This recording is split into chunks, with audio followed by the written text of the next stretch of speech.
ज्ञान भाई और राय स्टार दोनों जिगरी यार, इतने गरीब कि हर रोज गांव के बाहर भीख मांगकर ही पेट भरते। गांव वाले ताना मारते, देखो 2 भिखारी फिर आ गए। ये बात दोनों को अंदर तक चुभती। रात को सो भी नहीं पाते, बस यही सोचते कि गरीबी से निकले कैसे। एक शाम ठंड तेज थी, अंधेरा गहराता जा रहा था और उसी वक्त उनकी बाइक रास्ते में खराब हो गई। बहुत कोशिश की पर ठीक नहीं हुई। मजबूर होकर वे रात बिताने के लिए कोई जगह ढूंढने लगे। काफी अंदर जंगल में पहुंचे, तभी ज्ञान भाई की नजर किसी चमकती चीज पर पड़ी। दोनों पास गए और देखते ही उनकी सांस रुक गई। वह एक सोने की खदान थी। दोनों की आंखें चमक उठी। वहां से थोड़ा थोड़ा सोना उठाया और जाते वक्त खदान के मुंह पर एक बड़ा पत्थर लगा दिया ताकि कोई चोरी न कर सके। उस रात उनकी जिंदगी बदल चुकी थी। कुछ ही दिनों में दोनों ने मिलकर सिर्फ सोने की कारें बेचने वाला एक बड़ा शाही कार शोरूम खोल दिया। अमीर सेठ लाइन लगाकर आते, सोने की गाड़ियां खरीदते और गांव वाले जो कभी मजाक उड़ाते थे आज उन्हीं से भीख मांगने आने लगे। दोनों अपनी किस्मत पर खुश थे, पर उनकी खुशियों पर किसी और की नजर पड़ चुकी थी। गांव का सबसे खतरनाक गुंडा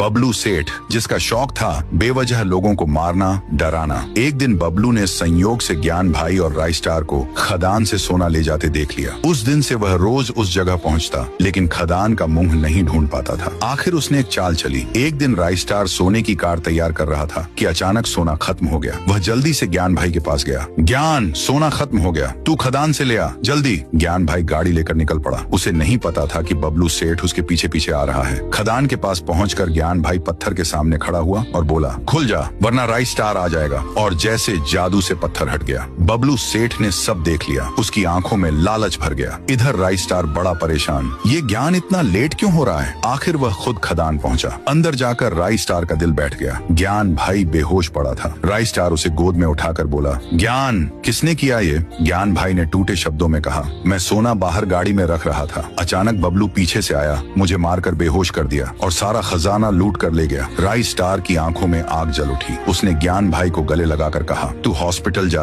और बबलू को अब मैं देखता हूँ। उधर बबलू अपनी हवेली में नाच रहा था। अब मैं भी राय स्टार जैसा अमीर हो जाऊंगा। पर उसे नहीं पता था मौत उसके दरवाजे पर खड़ी थी। अचानक एक आवाज गूंजी, बबलू। वह पलटा। राय स्टार सामने खड़ा था। गुस्सा, आग, बदला। बबलू हंसा, क्या रे, मुझे मारने आया है। राय स्टार ने चीख कर कहा, आज तेरा आखिरी दिन है। उसने स्मोक बम फेंका। पूरा इलाका धुएं में डूब गया और जब धुआं हटा बबलू सेठ जमीन पर पड़ा था। राय स्टार जीत चुका था। उसने आसमान की तरफ देखा और बोला, ये बदला ज्ञान भाई के लिए था। और दोस्तों, लाइक और सब्सक्राइब कर देना और फ्री रिडीम कोड लूटने के लिए मेरे नाम के नीचे क्लिक करके लूट लो।